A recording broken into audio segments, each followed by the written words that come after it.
रोहित इस बार क्रिसमस की छुट्टियों में घर नहीं जा पाया। कॉलेज की परीक्षाएं खत्म होते ही उसके दोस्तों ने अपने अपने घर की राह पकड़ ली, लेकिन रोहित को घर जाने का मौका नहीं मिला।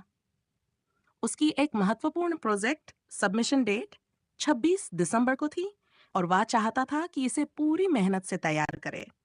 कॉलेज का हॉस्टल लगभग खाली हो चुका था। 4 मंजिल के इस पुराने हॉस्टल में अब गिनती के 3-4 लोग ही बचे थे। रोहित को शांति पसंद थी और उसे लगा कि यह समय पढ़ाई के लिए सही रहेगा। 23 दिसंबर की रात थी। रोहित अपने कमरे में अकेला बैठा हुआ पढ़ाई कर रहा था। बाहर हल्की सर्द हवा चल रही थी। खिड़की से बाहर झांकते हुए उसने देखा कि पूरा हॉस्टल सन्नाटे में डूबा था। दूर दूर तक कोई आवाज नहीं। अचानक उसके कमरे के बाहर किसी के कदमों की आवाज सुनाई दी। रोहित चौंका। इस समय कौन हो सकता है? उसने खुद से सवाल किया। उसने धीरे से दरवाजा खोला, लेकिन बाहर कोई नहीं था। खाली कॉरिडोर देखकर उसके रोंगटे खड़े हो गए।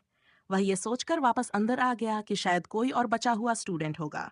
लेकिन रात के करीब 12 बजे फिर से वही कदमों की आवाज आने लगी। इस बार वह आवाज और करीब लग रही थी, जैसे कोई दरवाजे के बाहर खड़ा हो। रोहित ने हिम्मत जुटाकर दरवाजा खोलने का फैसला किया। जैसे ही उसने दरवाजा खोला, सामने कोई नहीं था। पर दरवाजे के ठीक सामने जमीन पर खून के धब्बे नजर आए। वह डर से सहम गया और तुरंत दरवाजा बंद कर लिया। अगले दिन रोहित ने यह सब बात दिमाग से निकाल दी। उसने सोचा कि शायद यह उसकी थकान का नतीजा हो। लेकिन रात होते ही हॉस्टल में एक और अजीब घटना हुई।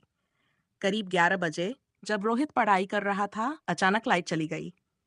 पूरे हॉस्टल में अंधेरा छा गया। रोहित ने अपने फोन की टॉर्च ऑन की और दूसरे स्टूडेंट्स को देखने निकला। लेकिन पूरा हॉस्टल खाली लग रहा था। वह सोच में पड़ गया कि बाकी लोग कहाँ गए। जैसे ही वह सीढ़ियों के पास पहुंचा, उसने किसी के हंसने की हल्की आवाज सुनी। आवाज अंधेरे में से आ रही थी और वह ठंडी और खौफनाक थी। कौन है? रोहित ने जोर से पूछा, लेकिन कोई जवाब नहीं आया।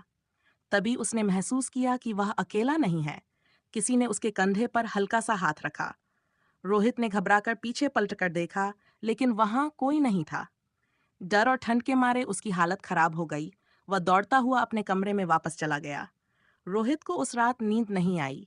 वह अपने बिस्तर पर लेटा हुआ था।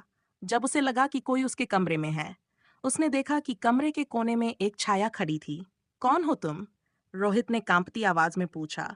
उस छाया ने धीरे धीरे उसकी तरफ बढ़ना शुरू किया। जैसे ही वह करीब आई, रोहित ने देखा कि वह एक औरत की छाया थी। उसकी आंखें लाल थीं और उसके चेहरे पर एक खौफनाक मुस्कान थी। रोहित डर से चिल्लाने लगा, लेकिन उसकी आवाज किसी ने नहीं सुनी। वह छाया गायब हो गई और रोहित बेहोश हो गया। अगले दिन जब रोहित को होश आया, तो उसने यह सब किसी सपने जैसा महसूस किया। लेकिन कमरे में पड़े खून के धब्बे और फर्श पर अजीब निशान देखकर वह समझ गया कि यह सपना नहीं था। रोहित ने हॉस्टल के चौकीदार से बात करने का फैसला किया। चौकीदार ने उससे कहा, यह हॉस्टल पहले एक अस्पताल हुआ करता था। यहाँ एक नर्स की हत्या कर दी गई थी। कहा जाता है कि उसकी आत्मा आज भी यहाँ भटकती है। यह सुनकर रोहित की रीढ़ की हड्डी में ठंडक दौड़ गई। 25 दिसंबर की रात, रोहित ने ठान लिया कि वह इस रहस्य को सुलझाएगा। उसने कमरे में कैंडल जलाकर बैठना शुरू किया और किसी भी तरह की हलचल का इंतजार करने लगा। रात के करीब 2 बजे कमरे में एक जोर की आवाज हुई। दीवारों पर जैसे खून से लिखे हुए शब्द उभरने लगे, यहां से चले जाओ। रोहित ने हिम्मत जुटाकर पूछा, तुम कौन हो? मुझे क्यों डरा रही हो? तभी वह छाया फिर से प्रकट हुई। उसने धीरे से कहा, मुझे न्याय चाहिए। मेरी हत्या की गई थी और मेरा शव इस हॉस्टल के बेसमेंट में छुपा दिया गया। रोहित ने यह सुनते ही अगले दिन पुलिस को खबर दी। पुलिस ने बेसमेंट में खुदाई की और वहां सच में एक कंकाल मिला। डीएनए टेस्ट से पता चला कि वह वही नर्स थी जिसकी हत्या हुई थी। पुलिस ने जांच शुरू की और अंत में हत्यारे को पकड़ लिया।